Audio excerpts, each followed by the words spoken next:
Facebook. Bonjour tout le monde. Bienvenue à cette Bonjour. rencontre qui n'a toujours pas de nom. Appelons-la la rencontre dominicale de Québec Aroma.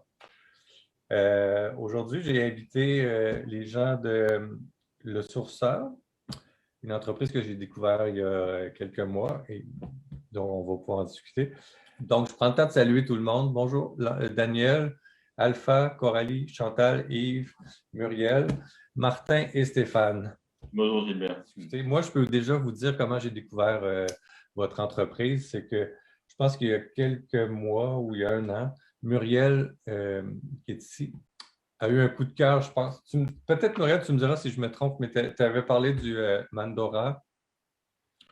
Il me semble que ça faisait partie de tes coups de cœur et puis là, j'ai découvert. C'est vraiment une odeur géniale, quoi. On ne retrouve pas ça dans une orange, dans une essence de mandarine. La mandora, c'est vraiment spécial. Donc, ça m'a questionné parce que déjà là, je ne connaissais pas cette huile essentielle-là. Ensuite de ça, je ne connaissais pas le sourceur. Et puis, je n'avais jamais vu des bouteilles avec de ce type-là non plus. Je suis allé sur le site Internet. Déjà là, c'était comme autre chose. Il y a vraiment des valeurs aussi, une éthique, tout ça qui est mise de l'avant. Alors là, les questions, est-ce que c'est des producteurs d'huile essentielle? Est-ce que c'est des distributeurs? Là, est-ce que c'est quoi le lien avec la parfumerie? C'est quoi tout ça? Il y a plein d'huiles essentielles que je ne connaissais pas. Des trucs qui s'appellent Esprit, je ne connaissais pas ça non plus. Et le comble, c'est que là, il y a une espèce de diffuseur, le petit sniff, comment vous l'appelez? Le petit sniff, Le effectivement. petit sniff, c'est ça que j'avais jamais vu non plus. Alors, c'était comme Curiosité, ça. c'était beaucoup de choses à assimiler et à voir qu'est-ce que tout ça. Donc, ce n'est que plusieurs mois plus tard que je suis revenu puis que j'ai réévalué tout ça parce que je me suis dit que ce serait intéressant d'avoir toute cette variété-là aussi dans ma boutique parce que c'est beaucoup d'huiles essentielles qu'on ne retrouve pas ici. D'accord. Donc, ça me donne une idée un peu les questions que j'ai au-delà du type de bouteille. C'est parce qu'ici, on n'a pas ça, des bouteilles comme ça. Parce qu'en même temps, sont douces, ils sont agréables. Il y a quelque chose de ludique dans vos produits aussi. Puis, mon préféré, c'est vraiment le Ylang Ylang qui m'a vraiment comme... je suis habitué, j'ai différentes compagnies avec le Ylang Ylang. Mais celui-là, il y a une finesse, il y a quelque chose de vraiment particulier. Bon, je ne vais pas tout dire dans la même phrase. Donc, merci d'être là, vous deux. Comme je l'ai dit à Stéphane tout à l'heure, juste parler de son parcours et le tien, Martin, on en aurait pour plusieurs heures.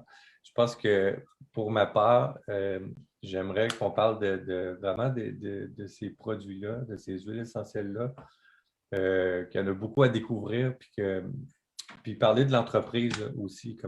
Qu'est-ce que le sourceur? On pourrait commencer comme ça. Oui.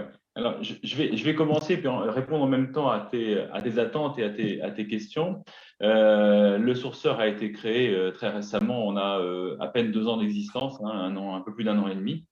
Il a été créé notamment parce que moi qui source les matières premières pour les parfumeurs depuis maintenant 1999, j'avais créé une société qui s'appelle Biev et qui est toujours présente aujourd'hui, qui est en fait basée sur le sourcing d'huiles essentielles durables et éthiques, et d'où le nom Biev, à la fois être, to be, et l'avoir, to have, et se donner aussi un certain comportement, et le comportement c'est to behave, et ce comportement c'est faire attention justement à la nature et faire attention aux producteurs.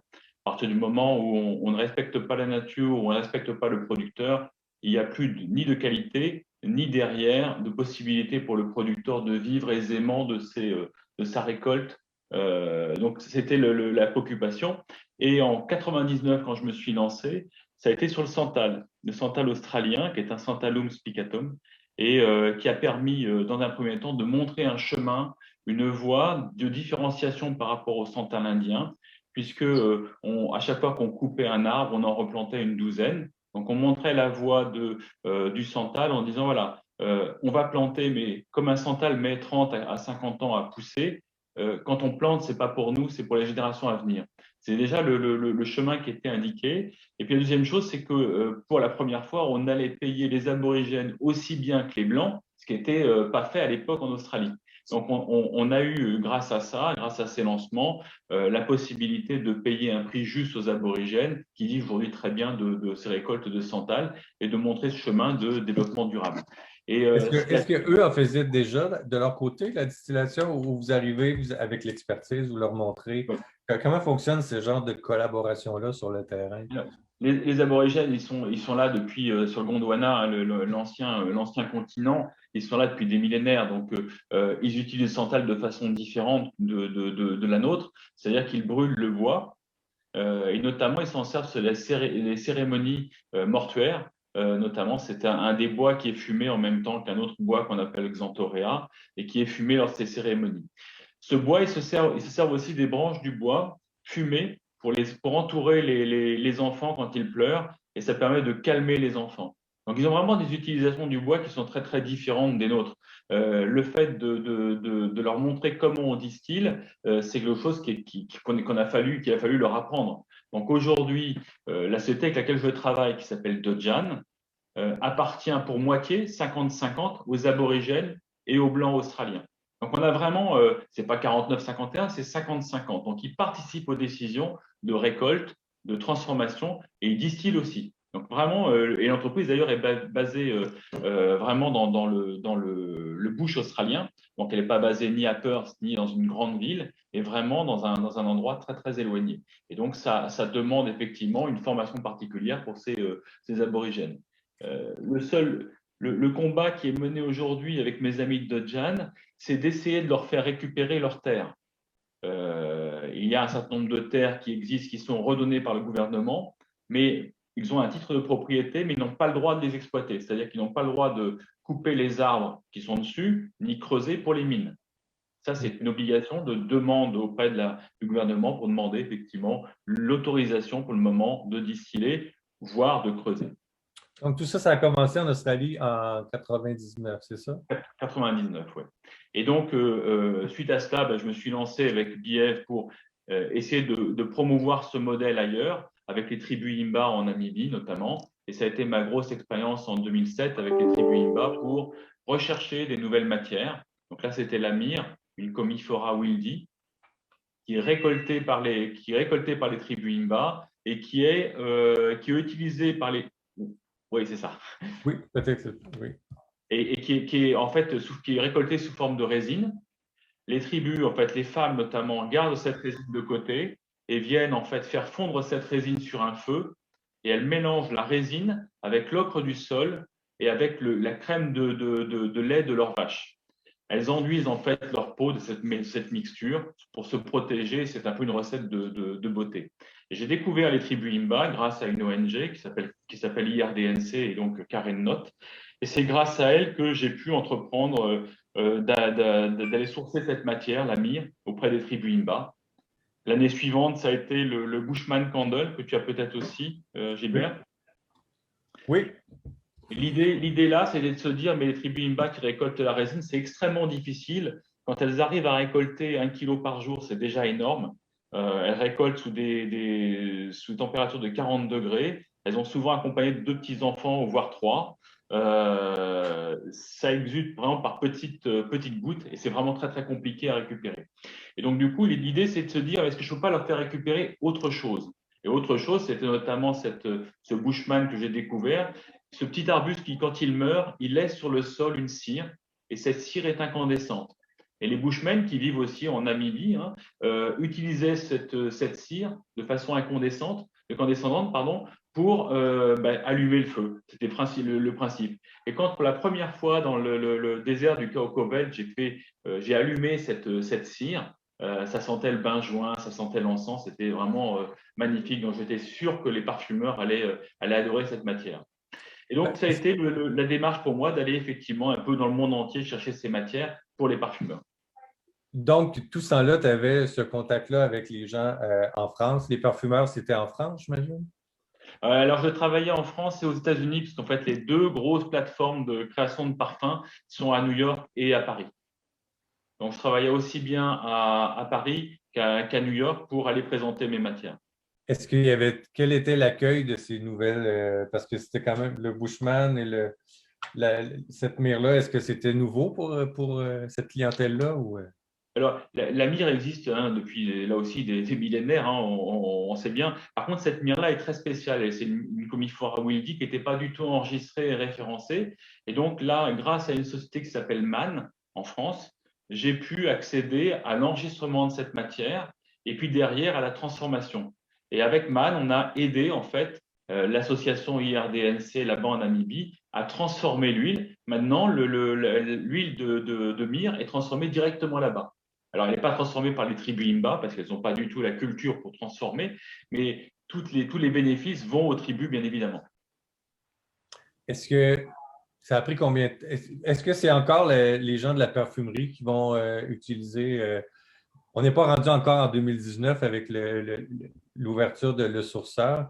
Ce que je comprends, c'est que toutes ces huiles-là ne sont pas toutes venues au monde en 2019. C'est sur une période de plusieurs années que toi, tu es allé sourcer, créer des liens avec des communautés, tout ça, développer et puis le lien était plus pour la parfumerie, si je comprends bien.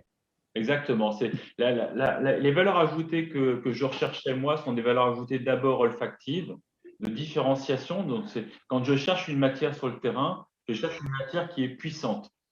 Parce que sans puissance dans un parfum, il n'y a pas d'intérêt. Le parfumeur, il va être intéressé de mettre cette matière si au bout du compte, dans le parfum final, on a une différenciation. Sinon, ce n'est pas intéressant.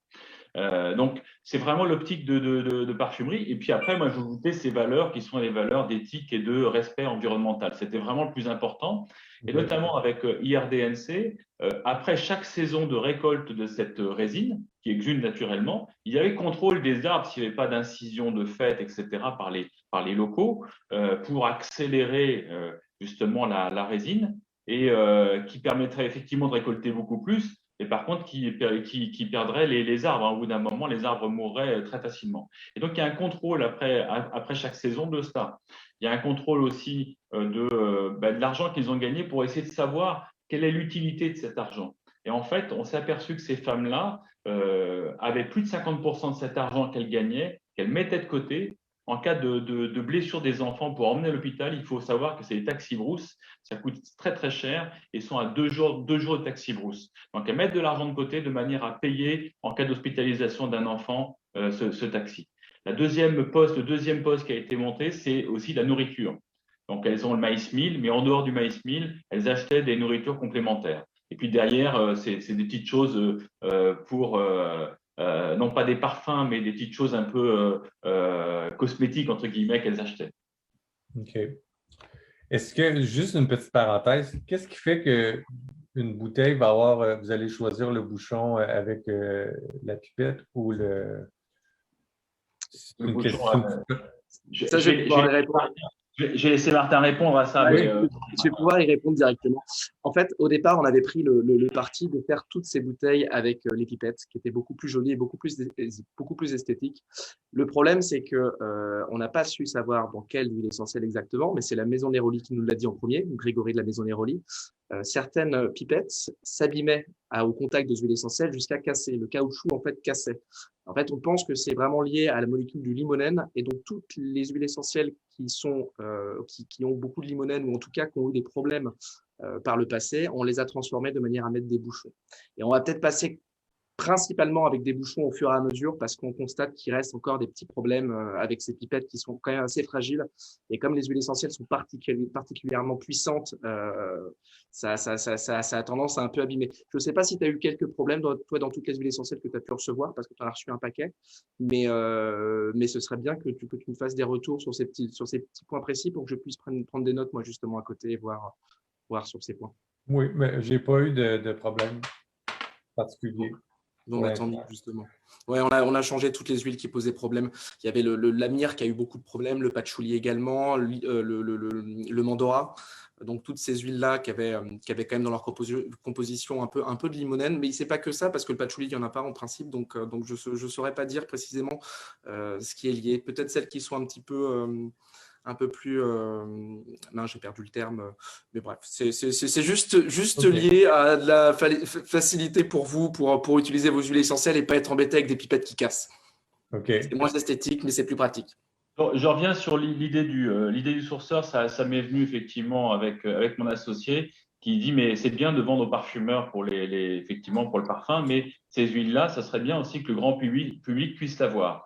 Et donc l'idée, c'est de se dire mais comment on peut distribuer au grand public et ces belles huiles qu'on offre aux parfumeurs. Et donc l'idée, c'était vraiment de créer cette gamme, le sourceur, puisqu'on source les matières premières et de les rendre disponibles aux particuliers via un site internet. C'était vraiment l'objectif. Et l'idée, c'est de se dire, ben, puisqu'on travaille sur la belle odeur et durable et éthique, pourquoi on ne se baserait pas sur l'olfactothérapie, donc se sentir bien avec les odeurs. Et d'ailleurs, il y a cette tendance aujourd'hui dans les parfums qui sont lancés actuellement de se dire, ben voilà, c'est bien de sentir bon, mais si en plus ça nous permet de nous sentir bien, ça serait mieux. Hein. C'est un peu dans cet objectif-là qu'on a créé le sourceur.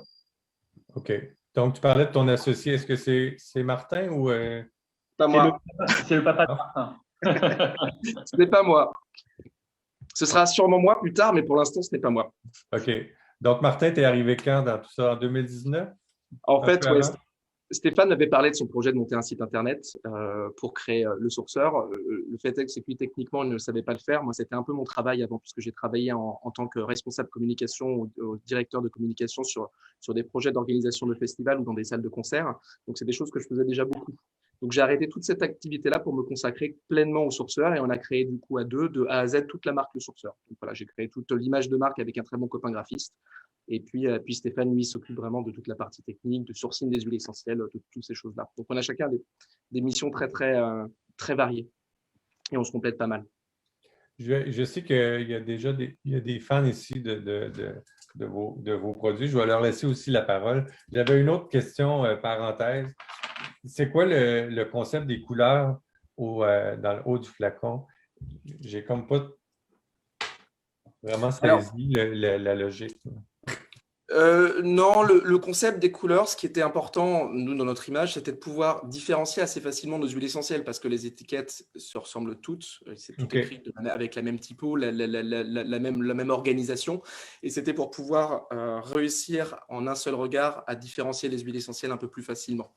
Et donc, ces couleurs-là étaient vraiment assez liées à la matière en elle-même. On essaye de reproduire pour le Mandora, c'était un orange, ça ressemblait à orange. Je vois la question de Muriel en plus qui arrive derrière. On a eu des problèmes avec ça, j'en discuterai juste après. Et donc, pour l'instant, les couleurs ne sont pas liées à grand-chose, mais avec Stéphane, on s'était posé la question et il a beaucoup travaillé sur la roue des émotions dernièrement. Donc, ce n'est pas du tout notre prérogative. Il a parlé d'olfactothérapie, mais ni lui ni moi ne sommes olfactothérapeutes. Donc, on s'entoure de personnes compétentes sur ce sujet, notamment Aurore Jouan, qui nous aide un petit peu à développer notre gamme tout autour de ça. Et donc, il avait comme idée de faire un espèce de symptôme, autrement un peu comme le Pantôme, de reproduire un petit peu des fiches produits qui seraient capables, par des couleurs, d'être assimilées à des émotions. Et donc, ces couleurs auront un peu plus de signification par la suite, mais pour le moment, c'était vraiment pour différencier nos huiles essentielles en elles-mêmes. OK, mais elles sont très belles les couleurs. C'est juste parce que j'ai essayé de voir, OK, ça c'est jaune, mais c'est pas… je me suis dit, ah bon, les agrumes ou quelque chose comme ça. Ça aurait pu. C'est toujours une question des couleurs liées aux émotions.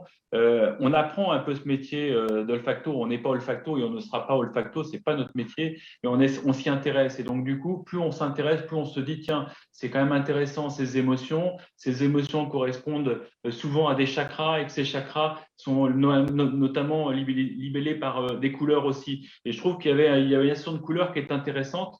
Mais on découvre ça alors que nos couleurs ont déjà été définies. Donc, c'est un peu compliqué de revenir sur des couleurs ou de changer en tous les cas la gamme à ce sujet. Donc là, c'est simplement un côté marketing de la gamme. Donc, c'était simplement une petite parenthèse. On a déjà 2 questions, mais avant de passer à ça, je n'ai pas compris le nom de la personne que vous avez mentionnée, l'olfactothérapie. Aurore Jouan.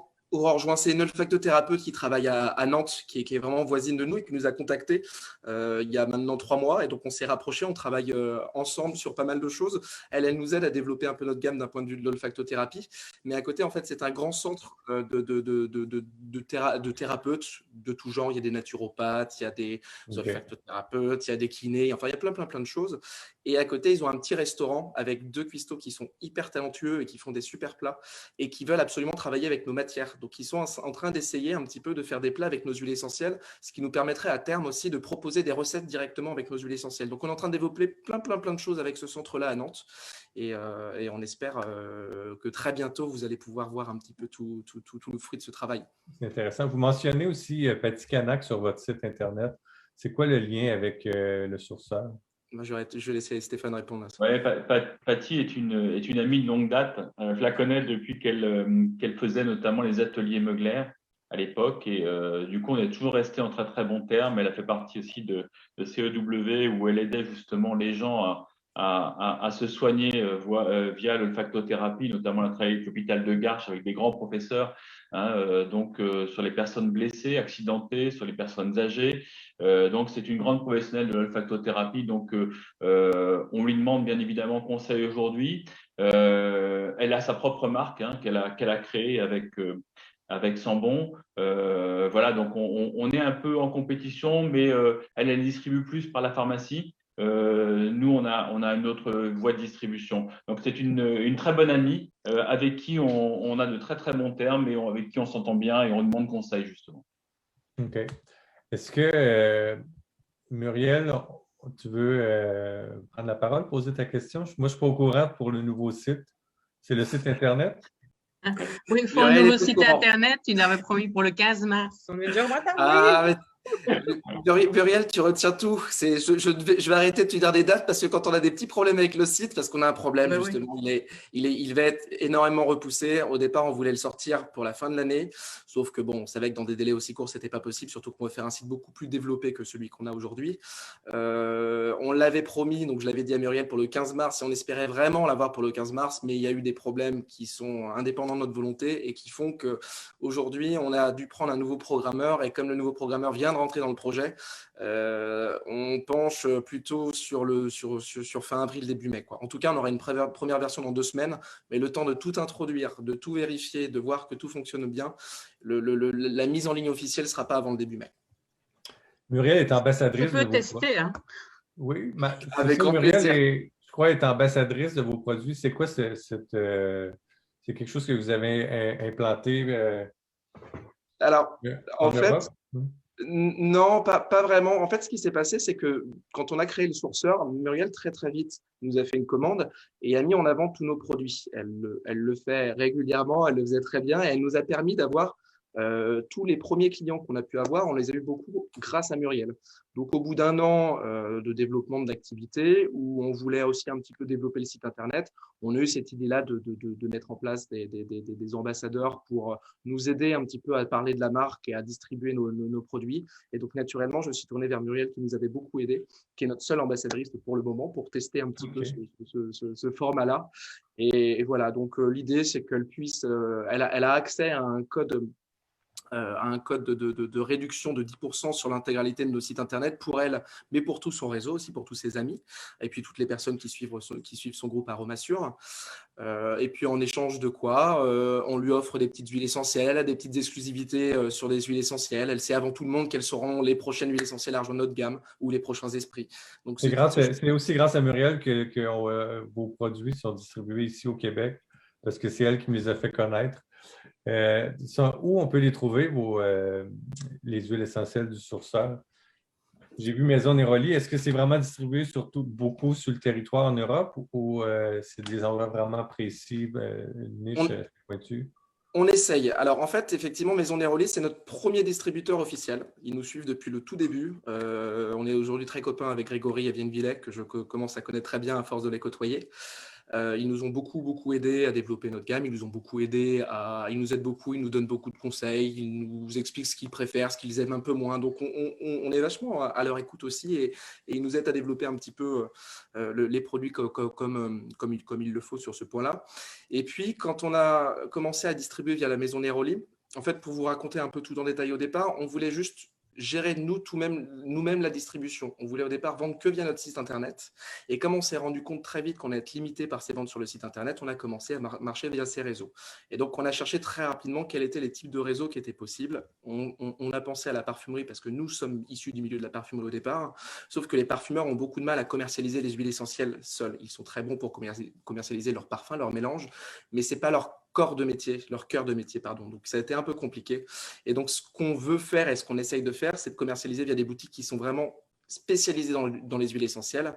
Le seul problème, c'est que ça n'existe pas ou peu. Il y a la Maison Neroli, évidemment. Il y en a quelques-unes à droite à gauche en France, mais il n'y en a pas dans toutes les villes françaises.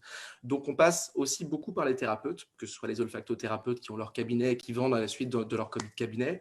On passe par des sites internet, notamment Pure Essence Aroma avec Sophie qui vend nos produits sur son site internet. Et on a commencé à développer tout un réseau en Espagne via Tout à l'air natural. Je ne sais pas si vous connaissez. C'est une dame qui s'appelle Sandy Garcia Doni qui vend tous nos produits sur l'Espagne et qui, pour le coup, a une exclusivité de vente de nos produits sur l'Espagne. On lui a laissé ce privilège-là puisqu'elle nous aide beaucoup. Elle commercialise beaucoup de nos produits et beaucoup de nos huiles essentielles sur place. Donc, on est présent en Espagne, on est présent en Belgique, on est présent en Italie, on est présent en France, dans pas mal de grandes villes françaises, mais pas encore partout. Notamment, on a du mal à trouver des gens pour commercialiser nos produits à Lyon, par exemple, ou à Lille également. C'est pas si évident. Le message est lancé. Le message est passé. C'est vrai qu'en plus de ça, la Covid fait que c'est très compliqué de se déplacer. Donc, du coup, d'aller rencontrer les gens, de leur montrer la gamme, d'où on est issu, quelle gamme on a. Parce que l'idée, quand même, avec le sourceur, c'est d'avoir une différenciation. Bon, en dehors de la durabilité et de l'éthique, c'est de trouver aussi des matières que n'ont pas les autres. Si on vient voir le sourceur, c'est pas pour acheter un titri. Ça n'a pas de sens.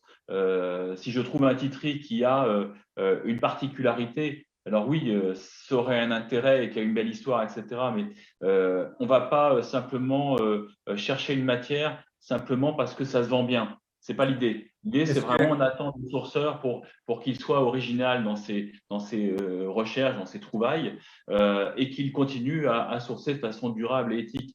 On n'est pas du tout sur une philosophie, voilà, on va avoir une gamme de 200, 300, 500 huiles. On n'est pas du tout là-dessus aujourd'hui.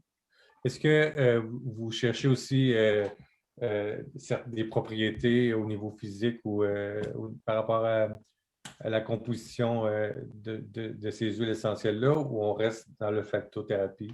Les odeurs, la puissance que vous parlez, c'est quelque chose qu'on remarque. Il y a vraiment comme chaque huile a vraiment une identité très forte. Mais quand on présente ça à des gens, les gens disent oui, mais ça sert à quoi? Qu'est-ce qu'on peut faire avec ça? Souvent, c'est les questions qu'on a parce que les gens ont une approche pour soigner ou des Bien sûr. Comment vous approchez cette clientèle-là, ou est-ce que vous allez faire aussi aller rejoindre ces gens-là, ou c'est vraiment autre chose? En fait, ça a été la problématique tout de suite pour le sourceur. Nous, quand on a créé la marque, on a positionné notre marque en huile essentielle pour diffusion parce que ça nous parlait. C'était notre milieu c'était vraiment notre domaine, la parfumerie. Et c'était comme ça qu'on savait valoriser nos huiles essentielles. Et très vite, par l'intermédiaire de Maison Neroli, par exemple, ou par l'intermédiaire de Muriel également, on nous a posé la question de savoir comment les utiliser. Parce qu'effectivement, les huiles essentielles ne sont pas bornées à ce que la loi nous impose en France, en tout cas en diffusion. Et ça, sur ce point-là, nous, on n'était pas capable d'y répondre directement. Donc, c'est pour ça qu'on est en train de s'entourer au fur et à mesure d'olfactothérapeutes, mais aussi de toute personne qui veut nous aider en aromathérapie pour qu'on puisse définir quelles sont les propriétés chimiques de l'intégralité de notre gamme de produits, en olfacto, en aroma, en alimentaire pour celles qui sont alimentaires. Et donc, l'idée, c'est que notre communauté puisse nous aider à définir tout ça pour qu'on puisse les utiliser de toutes les manières différentes au fur et à mesure. Donc, pour le moment, on a eu beaucoup de nouveaux éléments sur l'olfactothérapie, même si ça prend beaucoup de temps, il faut beaucoup d'études, il faut des choses, mais en tout cas, on a des nouveaux éléments. On a un peu d'éléments et des nouveaux éléments sur l'aromathérapie. Et là, depuis peu, on arrive de plus en plus à obtenir toutes les chromatographies. C'était un petit peu problématique au départ, mais on commence à avoir toutes les chromatographies. Et grâce à ces chromatographies, on va commencer à pouvoir les analyser pour en savoir un peu plus.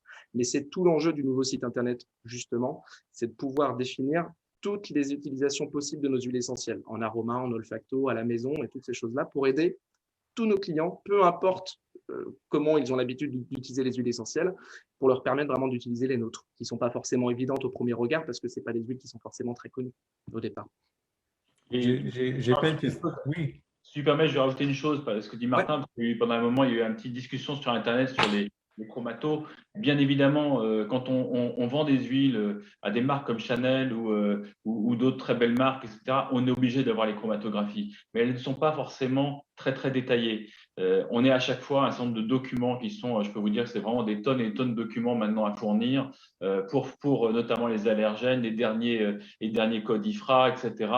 On a énormément de documents, mais qui sont liés à la parfumerie pour effectivement pouvoir doser par rapport aux différents allergènes notamment. Les chromatos détaillés, on est en train d'avoir le maximum aujourd'hui et on n'a pas tout. Et pourtant, il y a des matières, notamment dans ce dont on parlait tout à l'heure, où ils ne sont pas fichus de nous donner une bonne chromato. Donc, on est quand même en train de finaliser ça. Donc là, je pense que d'ici la fin du mois, on aura tout. C'est ce que je te disais, Muriel, la dernière fois.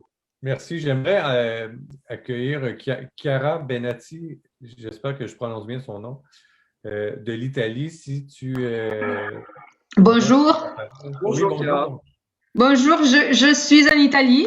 J'ai acheté pas mal d'huile essentielle, mais je voulais comprendre la différence, c'est-à-dire la rose, le jasmin et l'osmanthus, c'est des alcoolats,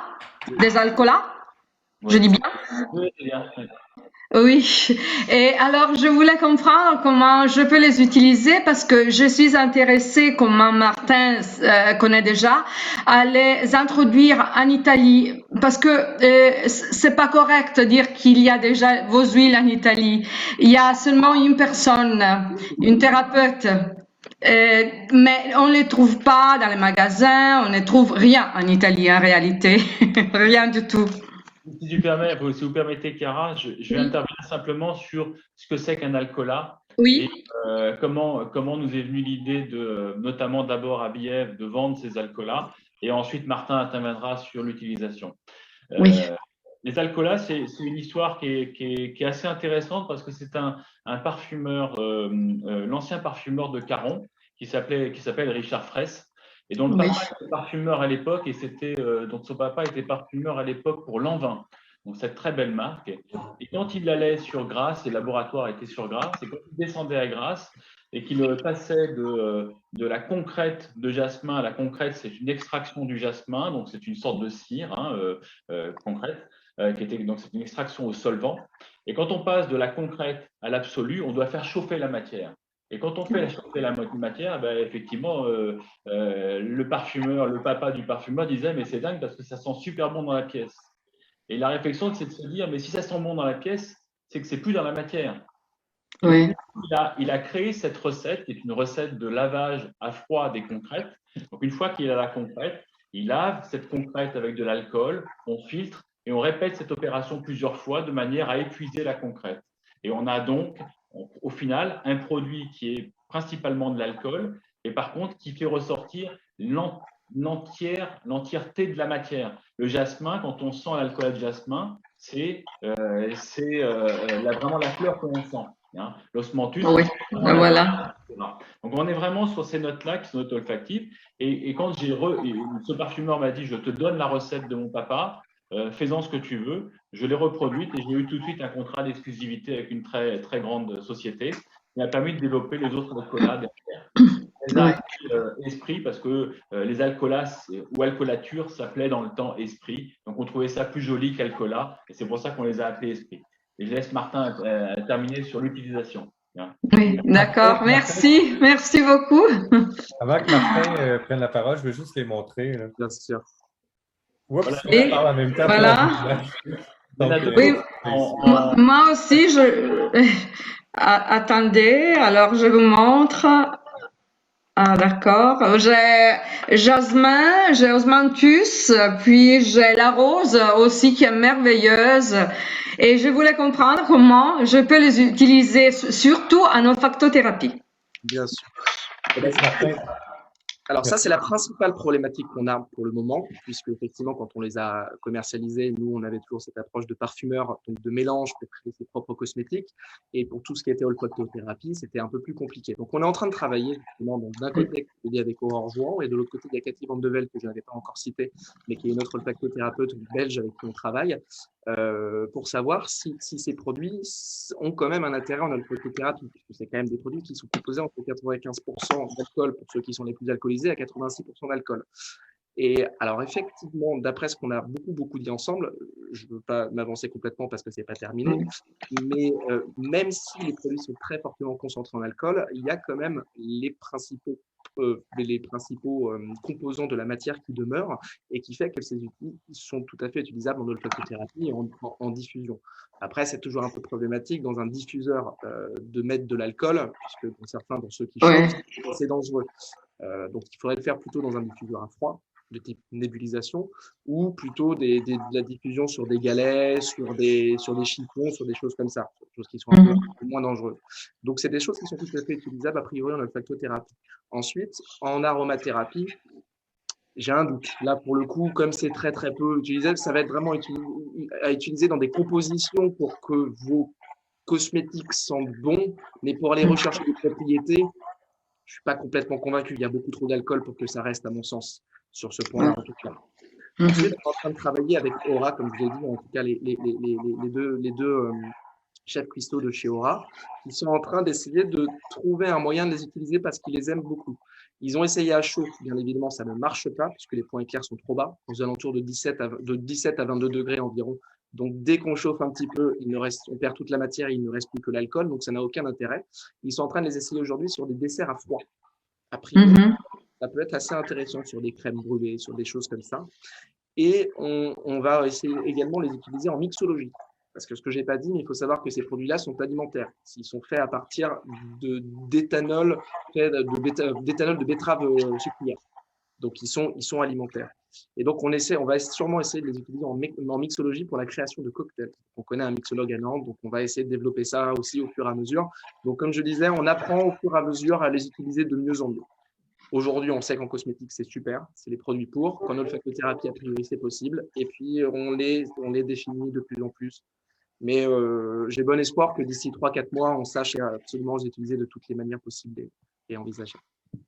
Merci bien. Et j'espère de collaborer avec vous. Avec grand plaisir.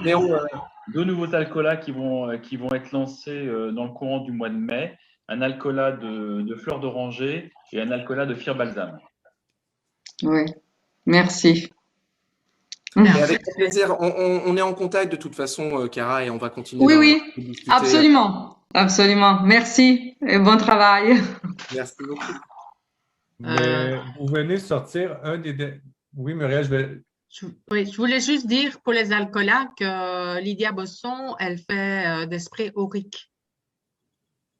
Donc, à ce moment-là, on peut les employer parce que les synergies sont mises dans de l'alcool. OK. Un des tout derniers venus, c'est l'eucalyptus. Comment vous dites? Stageriana. C'est Stageriana, ouais.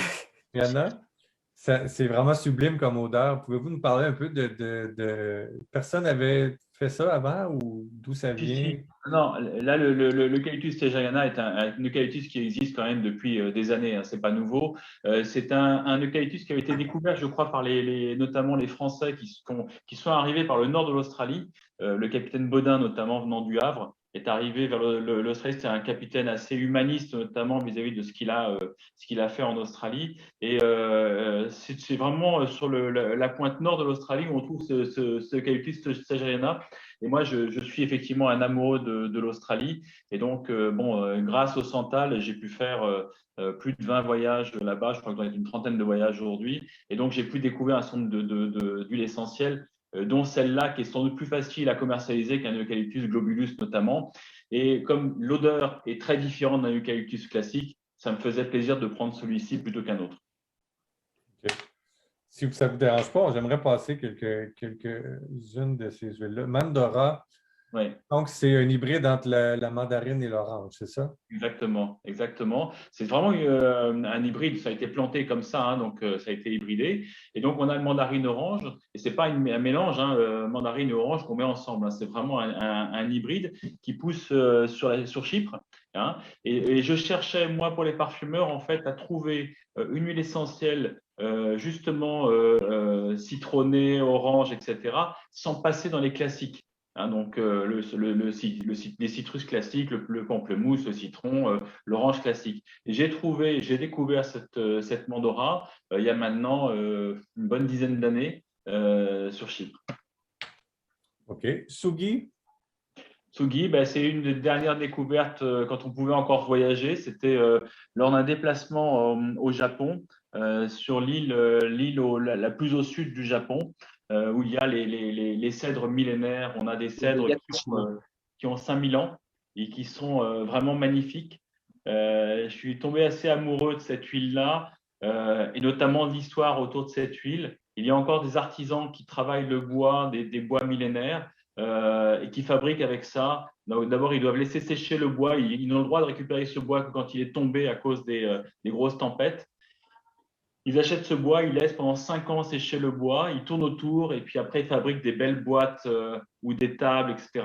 Et donc, un des artisans a fabriqué une sorte de boîte à parfum avec ça. C'était vraiment fantastique et génial. Et donc, à côté de ça, ils ont le droit effectivement de couper des suji qui ont une centaine d'années. Et on a cette belle huile essentielle de suji qui sert notamment au Japon dans certaines cérémonies. Wow. Est-ce que ça doit te manquer de faire des voyages? Est-ce que tu es toujours en voyage à chaque année d'habitude, en temps normal? Oui, chaque année, je partais en voyage. Là, les derniers vraiment étrangers, ça a été la Jordanie, où j'y allais pour une mission particulière, pour une mission parfum aussi, rechercher en fait des ingrédients propres à la Jordanie pour une entreprise qui voulait créer un hôtel de luxe. Et il fallait trouver, et j'aurais proposé en fait, ma contribution, c'était de chercher des ingrédients locaux, et puis d'avoir des ingrédients qui soient respectueux de l'environnement. Et donc l'idée, donc j'ai trouvé d'abord dans le désert avec les Bédouins une plante à savon, une saponifère, et les Bédouins s'en servent simplement cette petite graine dans la main, ils mettent de l'eau et ils se savonnent les mains et ça mousse, et ça sert vraiment de savon. Et donc on fait réaliser un savon là-bas, sur place, avec 25 femmes qui sont responsables du laboratoire, qui vont créer ce savon avec le savon naturel dessus. Et donc, ça va être mis comme ça dans les chambres d'hôtel. Les shampoings pour le corps, etc., vont être faits pareil avec des ingrédients locaux, et avec notamment un iris qui est l'iris emblématique de Jordanie, qui est l'iris noir de Jordanie, qui est d'ailleurs fait partie du drapeau, je crois, jordanien, qui est un magnifique iris que j'ai découvert là-bas. Et l'idée, c'est pas d'avoir de plastique du tout. Donc, j'ai été là aussi sourcer des flacons en verre qui vont en fait, ou en terre, on ne sait pas encore, ça va être une des deux options. Et on va à chaque fois remplir entre guillemets le flacon dès que ça sera vide, plutôt qu'avoir quelque chose en plastique qu'on va jeter à la poubelle. Donc, l'idée, c'est vraiment de ne pas avoir de perte. Ça, c'était le dernier voyage. Et l'avant-dernier, qui était en janvier l'année dernière, était sur un petit site russe de Rodrigue, une petite île, un petit îlot qui est au sud de l'île Maurice, où la Première ministre m'a fait venir pour essayer de l'aider à chercher des possibilités de vendre ce citrus, ce petit limone de Rodrigue, qui est un petit citron vert, et dont les voyageurs avaient planté là-bas ce citron vert pour notamment tout ce qui était maladie à bord. Donc, du coup, ils cultivaient ce citron. Et donc, ce citron vert a une odeur très, très particulière liée à Rodrigue, et l'histoire est fabuleuse. Mais pendant ce temps-là, malgré tout, je regarde aussi en France, je regarde ce qui peut se passer aussi en France, et puis je fais venir des ingrédients aussi de l'étranger. Là, j'ai fait venir une racine de roseau qui vient du Sénégal, qui s'appelle le Gowé, qui est un Cyperus articulatus, et qui est torréfié par les femmes au sud du Sénégal, et qui lui donne des odeurs magnifiques. Donc là, on est en train de travailler dessus, sur la transformation. Et une fois qu'on aura travaillé la transformation, l'idée, c'est de leur donner le moyen de transformer sur place cette matière. Est-ce que vous connaissez les odeurs du Québec aussi? Êtes-vous déjà venu ici? J'ai pris mon vouvoiement, désolé, j'alterne entre c'est l'habitude. Ah, mais j'adore le Québec. J'y suis passé quand j'étais étudiant. J'ai fait une partie de mes études à Chicago pendant une summer session, donc 2 mois et demi à Chicago. Et j'étais passé une semaine à monter sur Montréal et à passer sur Québec, etc. J'adorerais y retourner avec grand plaisir pour venir vous voir d'abord, vous rencontrer, et puis de voir un peu les belles matières qu'on peut trouver là-bas. Quand vous avez décidé d'avoir un cyprès, un gingembre, je vois que le gingembre, c'est le même nom latin, il n'y a pas vraiment… Par contre, c'est gingembre bleu. C'est quoi la particularité ou la différence avec ce qu'on retrouve ailleurs?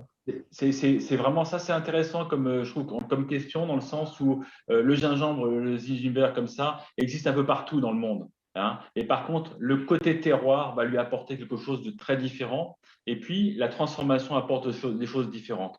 Le côté terroir, donc c'est un gingembre qui pousse du côté de Bohemane, qui est à 2 heures à peu près, 2 heures et demie de Tananarive, à Madagascar. Et ça pousse dans une terre assez humide. Et ce gingembre, quand on le déterre et on le coupe, à l'intérieur, il y a les reflets bleus. Et les premiers à s'apercevoir de ça, c'était Chanel à l'époque. Et Chanel se servait de ce gingembre pour notamment ses qualités cosmétiques, puisque apparemment les molécules dans ce gingembre permettaient de rajeunir. Donc voilà l'idée. Et par contre, pas du tout pour l'odeur. Et on a, avec l'ONG sur place, l'homme et l'environnement, on a fait distiller cette racine de gingembre en la nettoyant, en la coupant fraîche et en distillant. Et on a cette note citronnée en tête qui est vraiment très jolie et qui lui donne un peu son aspect différentiel, on va dire. OK. Une dernière, le cyprès Lusitanicus. Ouais. C'est une variété qui est typique de Madagascar ou Non, c'est une variété qui a été importée du Portugal ou des colonies portugaises sur Madagascar. Il a été planté en fait pour entourer les plantations d'autres plantes pour justement les protéger du vent. C'était vraiment l'idée, c'était de protéger les plantations et non pas cultiver pour son odeur.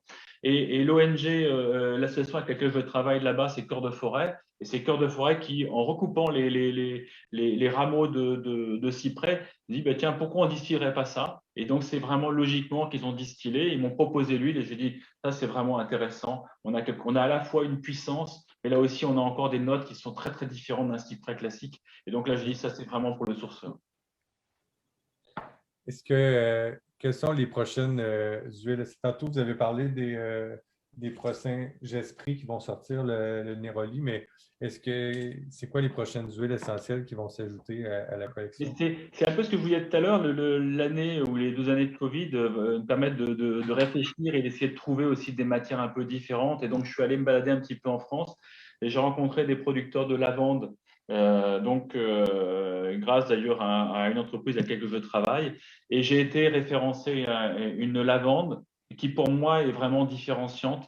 Quand on la sent, on sent l'ovomaltine. Donc, on a vraiment quelque chose de très différent. Et du coup, on va mettre en valeur les plants, le lieu exactement où on récolte cette lavande. C'est un type qui travaille toujours à l'ancienne en laissant sur les champs en fait la lavande coupée avant d'être distillée. Et on a une petite parcelle qui va un peu nous être dédiée et sur laquelle on aura cette odeur qui viendra de là. Donc on pourra à la fois parler du producteur, parler de sa manière de récolter à l'ancienne et puis cette matière qui est différenciante dans le sens où on aura des notes très chocolat. Voilà, on peut passer des journées et des journées avec ce producteur et changer de côté d'exposition, de terres différentes et on a là aussi des odeurs qui sont très très différentes. Donc ça, la lavande va sortir pour le mois de juin. On a une sauge clarée qui va sortir aussi et la sauge clarée est liée un peu à mon histoire puisque moi, avant de travailler sur les huiles essentielles,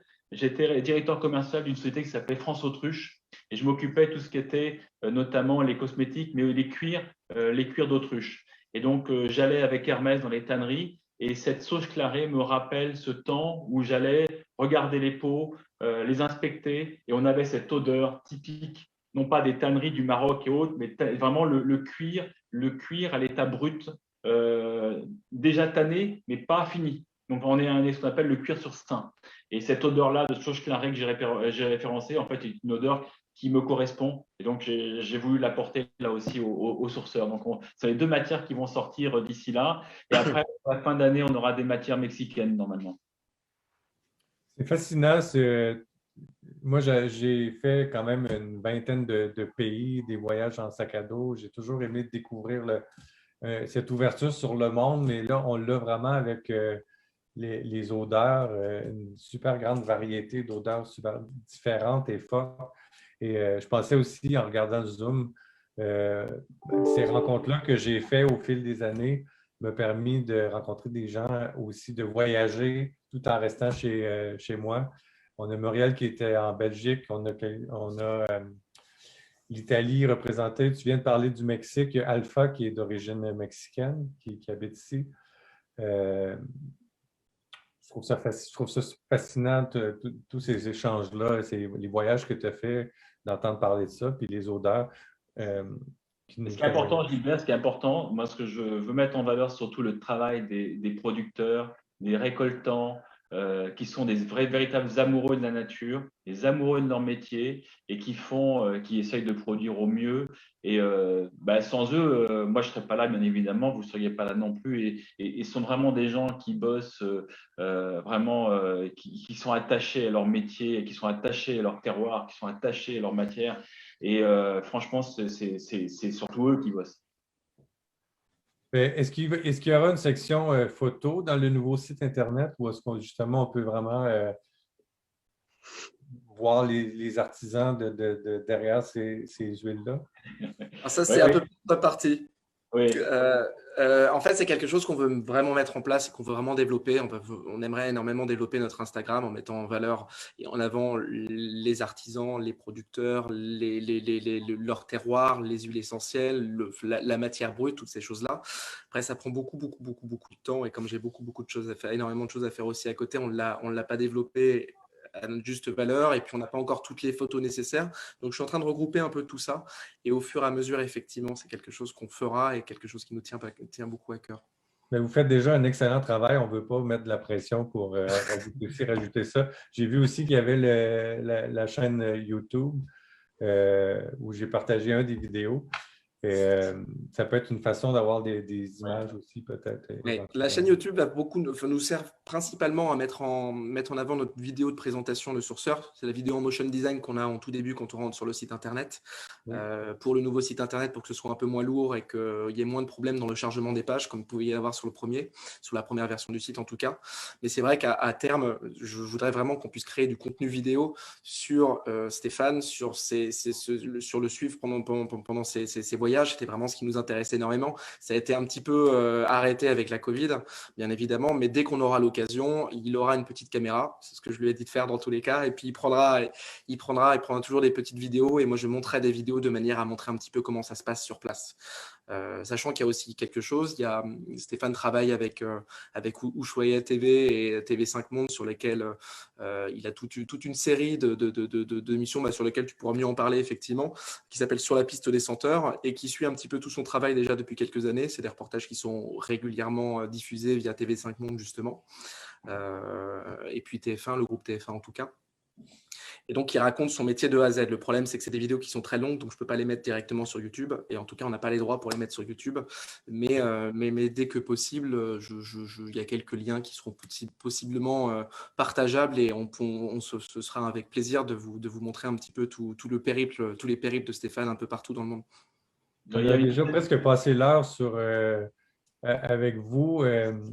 J'aimerais simplement saluer les gens qui se sont joints au fur et à mesure de l'entretien, dont Nathalie, Daniel, Hélène, que vous connaissez probablement aussi. Si vous voulez éventuellement prendre la parole, vous êtes les bienvenus. Je n'ai pas tout nommé tout le monde, mais il y en a certains qui se sont ajoutés. J'aimerais absolument qu'on parle de l'ambre gris. C'est quelque chose que j'avais très hâte de sentir. Et finalement, j'avoue que j'ai été un peu déçu dans le sens que c'est une infusion, c'est pas le produit vraiment pur. Pouvez-vous nous dire un peu c'est quoi, d'où ça vient, comment vous le produisez, comment ça fonctionne? Alors, l'ambre gris, ça fait partie des 2 matières animales qui sont aujourd'hui, qui peuvent être commercialisées sans ni tuer, ni exciter l'animal, ni rien du tout, puisque c'est un rejet. Donc, l'ambre gris est un rejet du cachalot. Le cachalot vit et se nourrit à des milliers de mètres sous la mer et mange des seiches géantes. Les seiches abîment en fait l'os de seiche vient abîmer en fait l'estomac du cachalot qui va vomir en mer cette masse ingurgitée et qui va flotter pendant des jours et des jours au soleil. C'est une masse qui vient vraiment à la limite de flottaison, donc qui va arriver tranquillement sur les plages. Alors, on en trouve un petit peu en Europe, mais principalement, c'est l'Australie, la Nouvelle-Zélande, la Nouvelle-Calédonie, l'Indonésie. Et c'est là qu'on trouve ces blocs. Et ces blocs arrivent de façon soit très dure, un peu comme des grosses pierres, soit de façon plus molle. Et on a des blocs qui peuvent être aussi bien du très blanc pour des blocs très, très secs et du très noir. Donc, on a des variétés de blocs qui sont très, très différentes. Et on a des notes aussi olfactives qui sont vraiment très différentes aussi. Le noir va avoir plutôt une note très fécale, très purin, très chevalin, on va dire. Et puis, plus on va sur le blanc, plus on va avoir les notes iodées et notes tabac. Ça sert notamment en parfumerie, en fixateur. Ça fixe les parfums, donc ça permet d'avoir un parfum qui contient de l'ambre-gris, permet de fixer les autres matières sur la peau. Ça sert aussi, apparemment, beaucoup de gens soignent avec l'ambre-gris pour les maux de mer.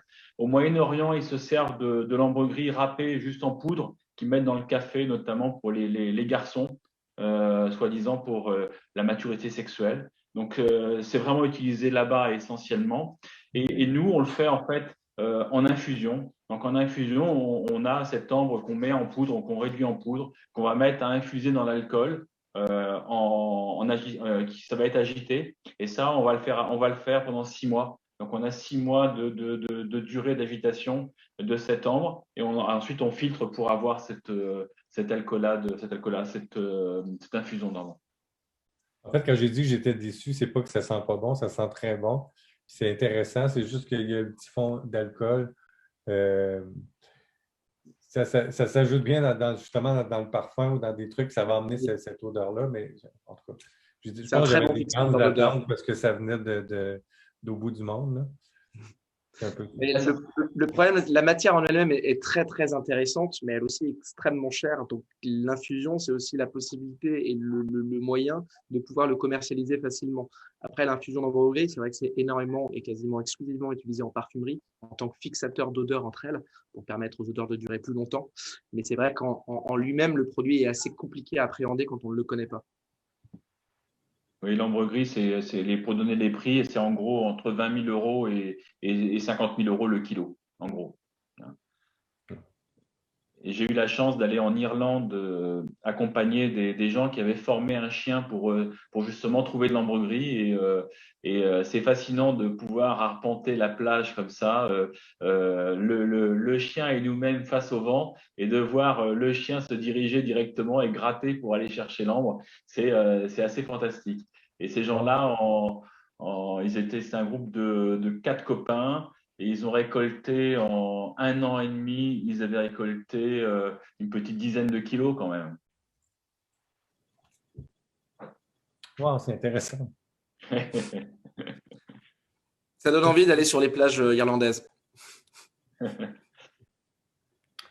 Ben, tout ça, ça donne envie de voyager puis d'aller voir tout ça. Gilbert, j'avais une petite question, si possible. Oui, vas-y. Oui. Donc, je voulais, bonjour, c'est Martin, Stéphane et tout le monde aussi. Je voulais vous dire que je voulais remercier Gilbert aussi pour nous avoir fait découvrir le sourceur à travers du site Facebook de Aromathérapie au Québec. Moi, je ne connaissais pas le sourceur avant son implication. Et j'ai, à travers de lui, c'est ça, j'ai commandé quelques-unes. Entre autres, j'ai la bouteille de Mandora avec moi.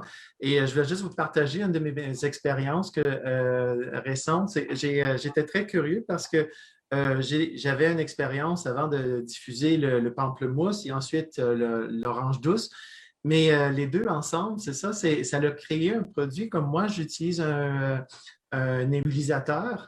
Et j'ai remarqué que dans mon nébulisateur, quand j'utilise un Mandora, ça devient hyper orange. Toute la cavité où la diffusion, la nébulisation se produit, c'est complètement orangé. Et puis, ça garde un genre de... C'est pas un résidu, je ne sais pas ce que c'est exactement, mais ça devient hyper orange et je dois nettoyer mon nébulisateur après. Donc, je ne cherche pas d'explication vraiment, je voulais juste partager mon observation.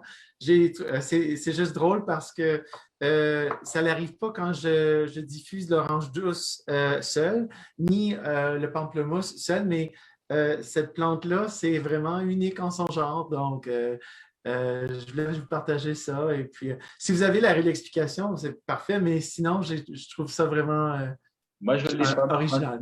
Je ne l'ai pas non plus, mais effectivement, j'ai un diffuseur à la maison et je l'ai remarqué à chaque fois que j'utilise Mandora, il faut que je lave le diffuseur derrière. C'est exactement le même phénomène à la maison.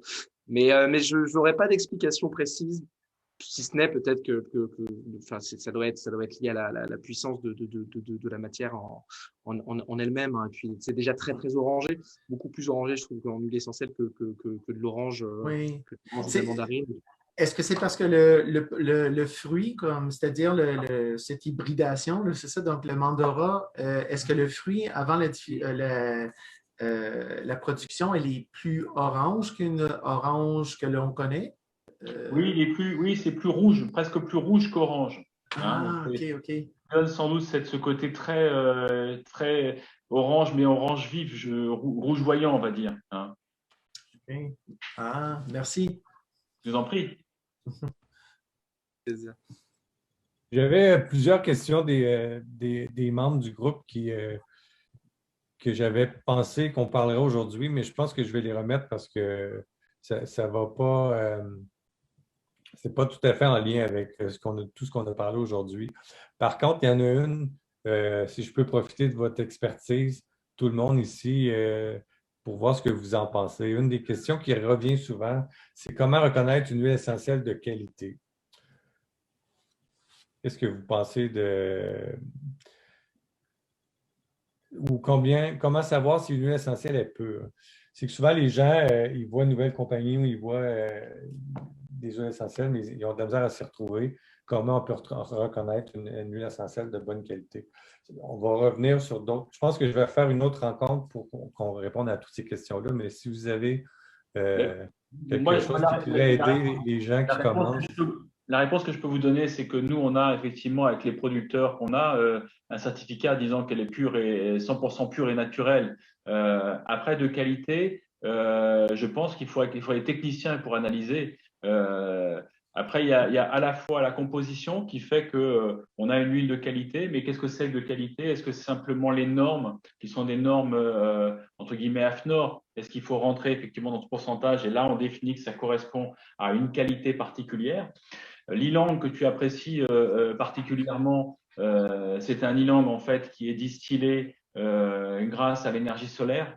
Donc, ce qu'il faut savoir au niveau de l'ilang, c'est que la déforestation des Comores est en très grande partie due à la distillation de l'ilang-ilang.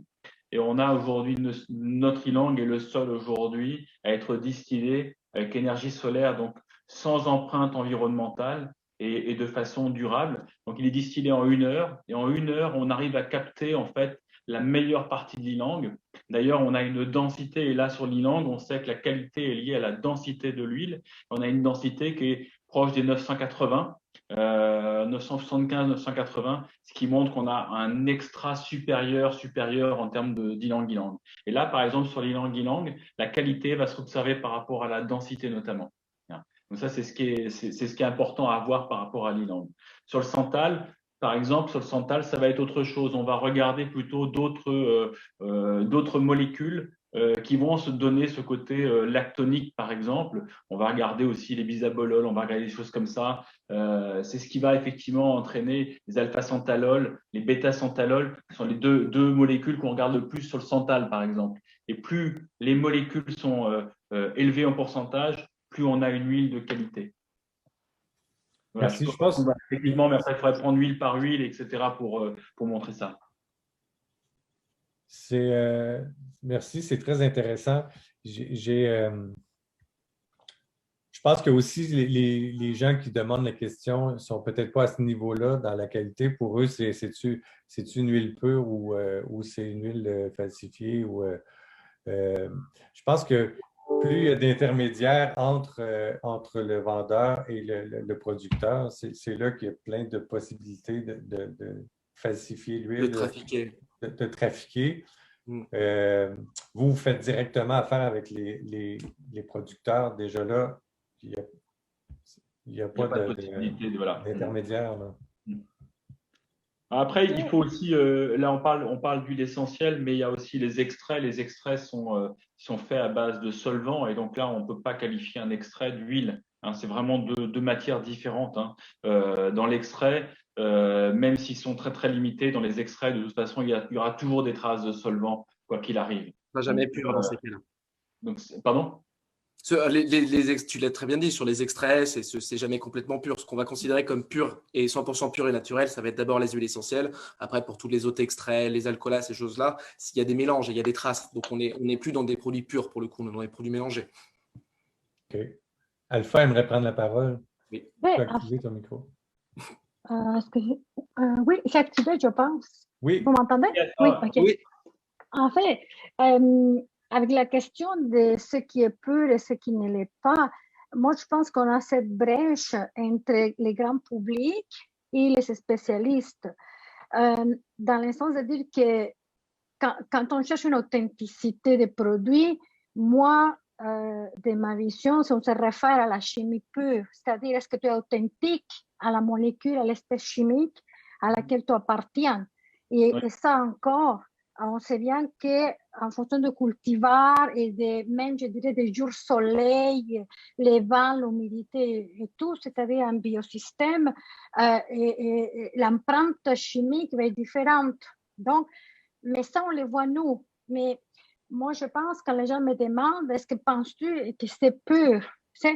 À ce niveau-là, je pense que nos référentiels sont différents parce qu'on ne peut pas parler de pics chromatographiques, de temps de rétention en chromatographie à ce niveau-là.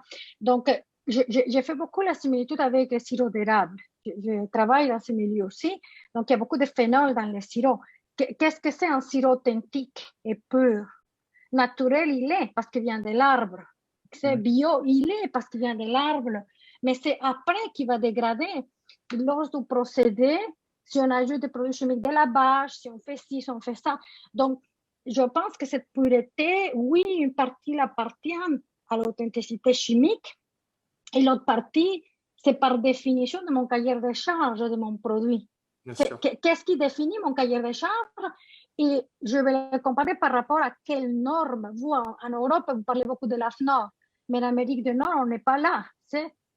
Nous, on marche avec quelques petites normes. Je parle un peu dans les agroalimentaires au Canada, et après, on se réfère un peu à la FDA aux États-Unis.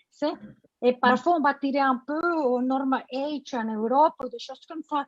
Donc, quel est notre référentiel et dans quelle partie du monde?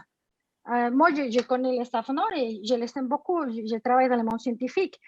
Mais ici, quand on parle d'AFNOR, pas tout le monde connaît ça. Donc, c'est un peu dans ce sens-là. Et je pense que c'est un sujet d'intérêt parce que de plus en plus, on est à la découverte de l'essentiel. Et ma préoccupation à moi, c'est que les gens soient bien éduqués à ces sujets-là. Moi, c'est former les gens pour qu'ils puissent bien apprécier ces produits-là et pour qu'ils puissent les protéger de tout ce qui est contrefaçonné ou dilué. Oui. En tout cas, voilà, je me suis exprimée. Oui, merci. Merci beaucoup, Alpha. Il y a Aline qui avait une question aussi. Peut-être si tu veux prendre la parole. Sinon, je peux lire la question, mais ce serait bien que tu Oui, puisses… bonjour, Oui, merci. Bonjour à tous. C'est passionnant, ça fait voyager, ça sent bon d'ici jusqu'à chez moi, c'est super. J'ai une question, je suis tombée par hasard sur le Facebook Live et c'est en lien direct ce matin. Je donnais un cours sur les résines, justement, je fais partie d'une équipe enseignante sur la chimie des plantes. Et donc, je m'interrogeais sur comment se passe la distillation d'une résine. Est-ce techniquement, du point de vue technique, est-ce que l'alambic est différent que lorsqu'on utilise une plante, un rameau feuillé, voilà. Et ça m'interpellait, ça m'interrogeait parce qu'il y a le résidu résineux, il y a la partie volatile et le résidu résineux, comment ça se passe, comment on récupère, par exemple, comment on récupère la colophane quand on distille la térébenthine, etc. Enfin, voilà, tout ce genre de questions techniques, ce n'est pas du tout mon domaine. Merci beaucoup. Alors moi, je vais essayer de répondre, sachant que ce n'est pas non plus mon domaine, la technique, mais je travaille effectivement avec les entreprises qui distillent ou qui extraient. Donc, du coup, j'ai un peu de connaissances là-dessus. L'unité de distillation qui a été mise en place, notamment chez les tribus Imba, là-bas en Namibie, une une distillation classique, entre guillemets, sauf qu'à l'intérieur, on procède par plateau sur lesquels on va mettre les résines, qui sont des résines qui sont déjà cassées de manière à être en tout petits morceaux.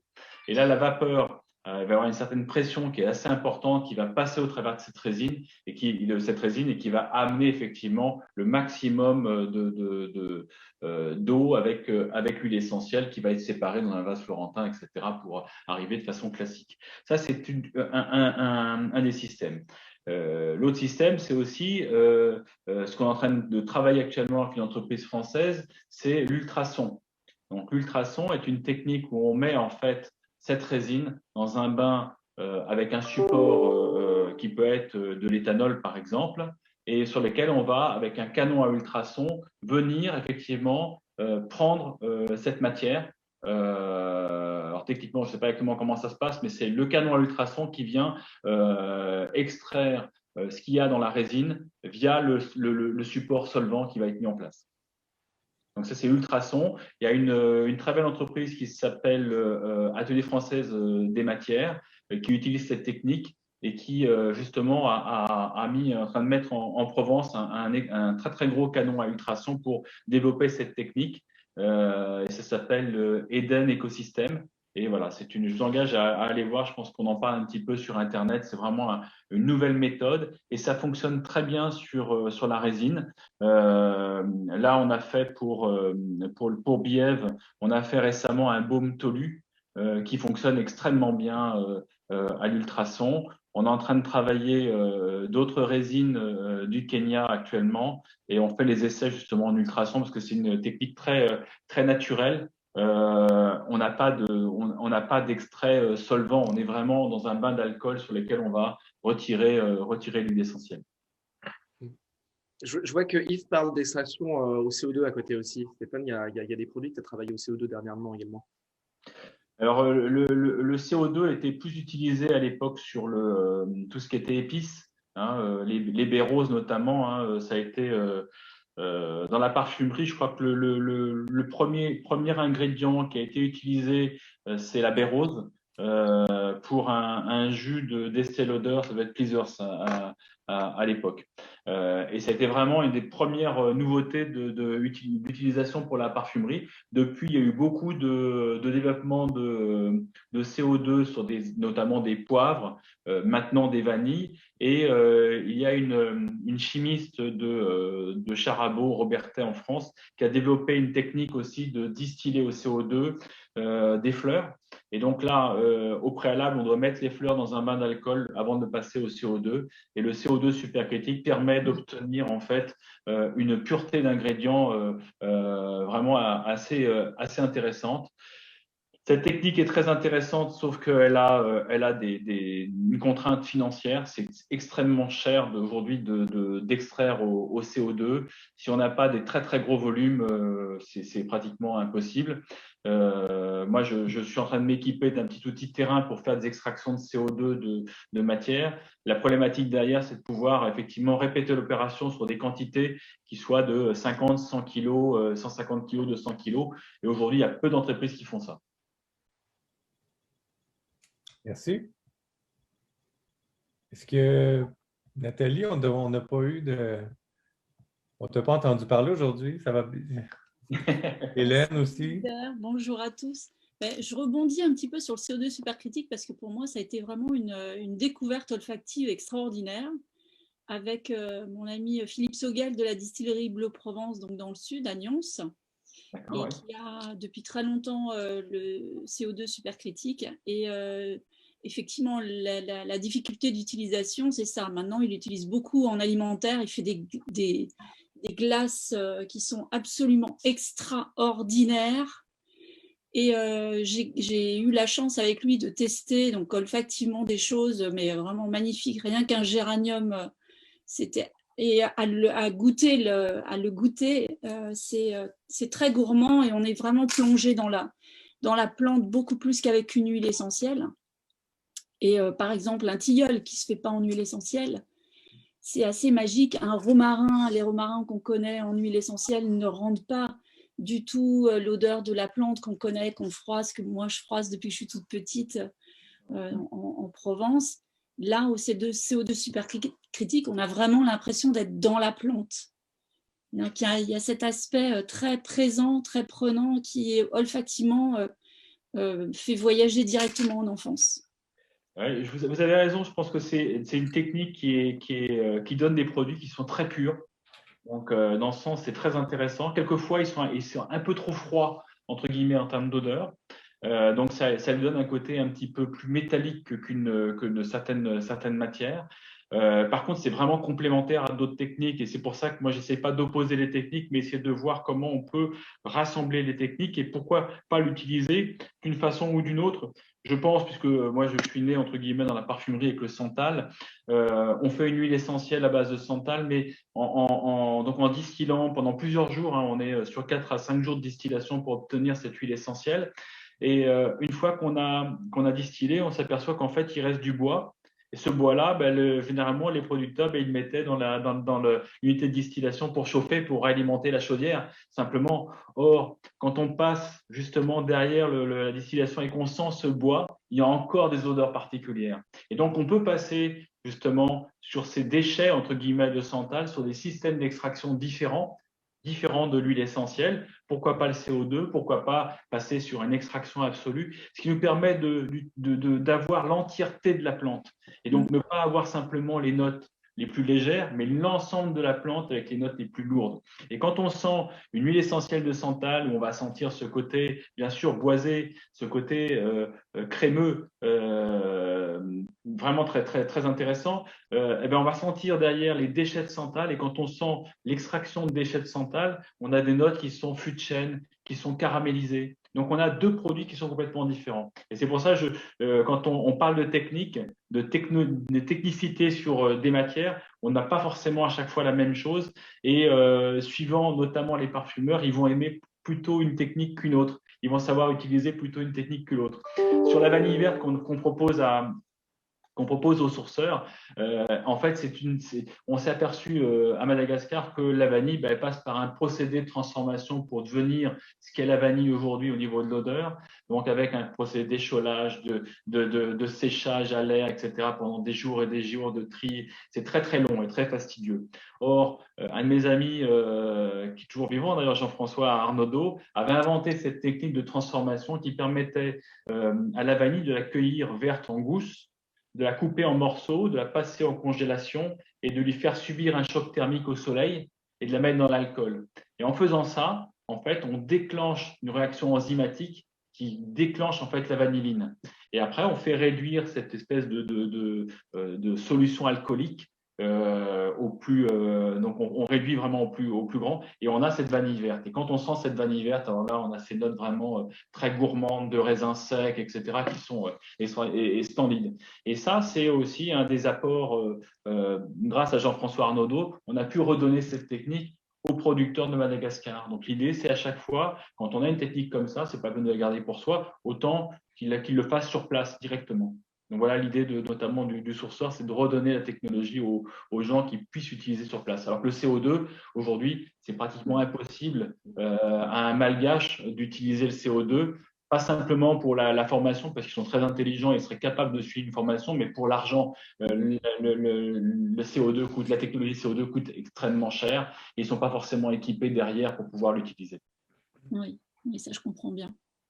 Merci Stéphane. On a moi, je vous suis depuis le début. Je trouve ça. Je suis olfacto, donc moi, c'est vraiment ma base. C'est pas le parfum. Pourtant, j'ai fait la formation de Patty Canac il y a plus de 10 ans. Mais c'est plus le côté émotionnel et même vibratoire, énergétique des huiles essentielles. Et j'aime vraiment beaucoup vos produits depuis le début. Et merci à Vieng et Grégory, parce que c'est une des rares boutiques où on peut venir sentir, bon pas actuellement, mais où on peut venir sentir, et c'est ça l'idée d'ouvrir au grand public, c'est d'amener les gens à pouvoir sentir et pas juste à dire voilà, j'ai un flacon, j'ai besoin d'une goutte parce que j'ai des problèmes digestifs, donc je vais prendre du gingembre. C'est d'aller un petit peu plus loin et de les ouvrir à autre chose. Et moi, c'est vraiment la base de ce que je fais, de ce que j'aime, c'est de montrer qu'il y a quelque chose derrière ce flacon Et là, ce que vous apportez, c'est toute une histoire. Et toute cette recherche, elle est vraiment primordiale de la montrer, de la présenter, parce que c'est tellement beau, c'est tellement riche, et de montrer qu'on peut se relier à la terre, aux plantes, mais à notre terre, qui est si généreuse, qui nous apporte tant. Et merci donc le sourceur, merci Stéphane d'aller partout. J'aimerais bien être une petite souris, moi, dans la valise pour aller Moi aussi. voyager et puis aller découvrir les personnes, le végétal. C'est magique. Vous avez tous les deux, tous les trois, tout le monde. Mais, Stéphane et Martin, vous avez une très belle énergie aussi. C'est vraiment agréable de passer du temps avec vous. Ça donne envie de passer du temps en personne éventuellement. Et oui, si vous venez au Québec, faites-nous un coucou pour qu'on puisse se rencontrer. Avec grand plaisir. C'est pas tombé dans l'oreille d'un sourd. Avant de terminer, je voulais aborder une question de Yves qui s'informe au sujet des hydrolats issus des distillations. Excusez, j'ai mis de la vanille puis j'en ai pas. À mesure qu'on parle, on sort nos flacons. Est-ce que les hydrolats sont utilisés aussi? Est-ce qu'ils sont commercialisés? Qu'est-ce qui arrive? On n'en a pas parlé de ça.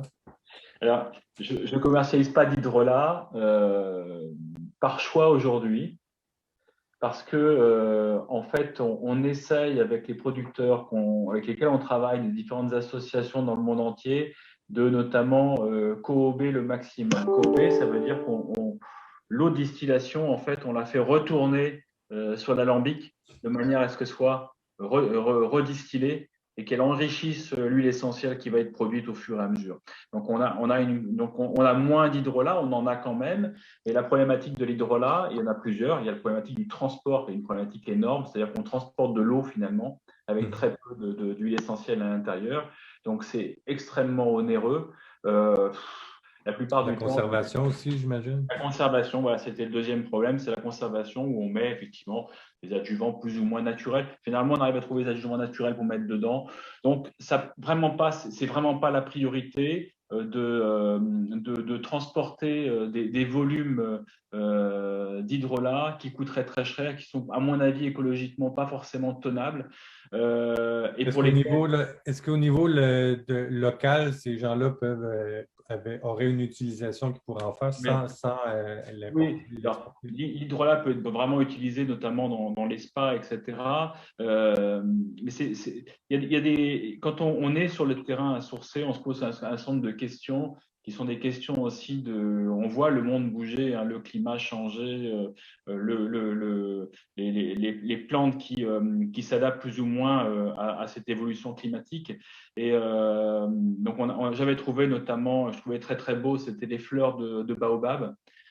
C'est magnifique, c'est vraiment une très très belle fleur jaune. Enfin, pour le baobab que j'ai vu dans l'allée des baobabs à Madagascar, c'est des grosses fleurs jaunes qui sont vraiment magnifiques, qui sentent les notes mielées, qui sont belles.